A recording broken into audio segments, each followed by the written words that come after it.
Love him or hate him, there's no denying Karl Marx wrote some of the most influential economic ideas in history. So today, we're going to unpack the absolute core of his most famous work, his theory of capital. And you know what? It all starts with a surprisingly simple question.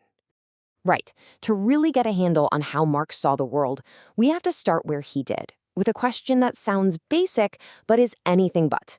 What actually is value? His answer to this one question, well, it's the key that unlocks everything else. See, Marx doesn't kick things off with big, complicated ideas like governments or banks. Nope. He zooms all the way in on the most basic, everyday thing you can find in an economy, a single commodity. And you'll see some Greek terms on the slides. That's just from our source material representing these key ideas. His logic was pretty straightforward, really. If you can understand the fundamental DNA of the whole economic system, which for him was the commodity, then you can start to understand the entire complex organism that's built on top of it. So he says, every single commodity has, like, two faces. On one hand, you have its use value. This is just what it's for. A coat keeps you warm, right? Bread fills your stomach. Super simple. But then it has its exchange value, what you can actually get for it if you trade it. Okay, so that raises a problem. How do you exchange all these different things? How many loaves of bread is one coat worth? It gets messy fast. And this, right here, is where money steps onto the stage. Its role is absolutely crucial. At first, in a simple market, money is just a really helpful tool. Marx had a name for this circuit: commodity, money, commodity. Just think about it like this. You sell something you have, say a commodity, like bread, to get money, so you can go buy another commodity you need, like shoes. The whole point is to get the shoes. Money's just the bridge that gets you there. But then, Marx says something huge shifts. The entire goal of the exchange can flip on its head. What happens when it's not about getting a useful item anymore? What happens when the goal is to just end up with more money than you started with? For Marx, that is the exact moment capital is born. Money isn't just a tool for trading anymore. It becomes something totally different, a self-expanding value. It's money that has only one mission in life: to become more money. And this creates a whole new circuit. Money, commodity, more money. See the difference? You start with money, you buy a commodity, not to use it, but specifically to sell it again, hopefully for a profit. The commodity is now just a pit stop on money's journey to grow bigger. In this new setup, it's not really about the commodity itself. The whole point of the game is to end up with a bigger pile of cash at the end. Like the quote says, money is now both the starting point and the terminus of the entire process. Now look, Marx's full analysis gets unbelievably dense and complicated, as you can kind of see from this diagram here.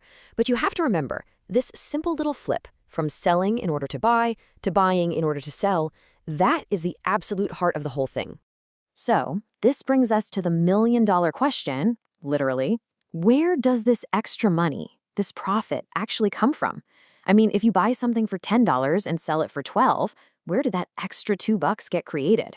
It can't just appear out of thin air, right?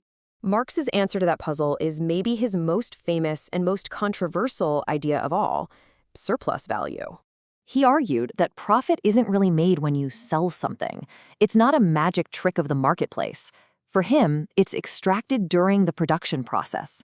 It's the new value a worker creates that goes above and beyond the cost of their own wage. So remember that more money from our formula? The difference between what you put in at the start and what you get out at the end? For Marx, that is the surplus value. It's the prize that the entire system is designed to chase and capture. So here's how he breaks it down. A capitalist goes out and buys two main types of commodities. You've got your raw materials and machines on one hand, and then you have what he called labor power, a worker's time and their ability to actually do work. And that labor power, that's the magic ingredient. Why? Because it's the only commodity that can create more value than it costs. Think about it. A worker might get paid, say, $100 for a day's work, but in that same day, they create $150 worth of new value. That extra $50? That's the surplus value. And this leads us to one of his most powerful conclusions, that capital itself, all that accumulated wealth, the factories, the money, is really just the physical form of all that surplus value, created by workers, but captured and owned by capitalists. which means at the end of the day, capital isn't just the thing for Marx. It's not just cash or a factory. It's a social relationship. It's a specific power dynamic between the people who own all the stuff you need to make things and the people who have to sell their ability to work just to get by.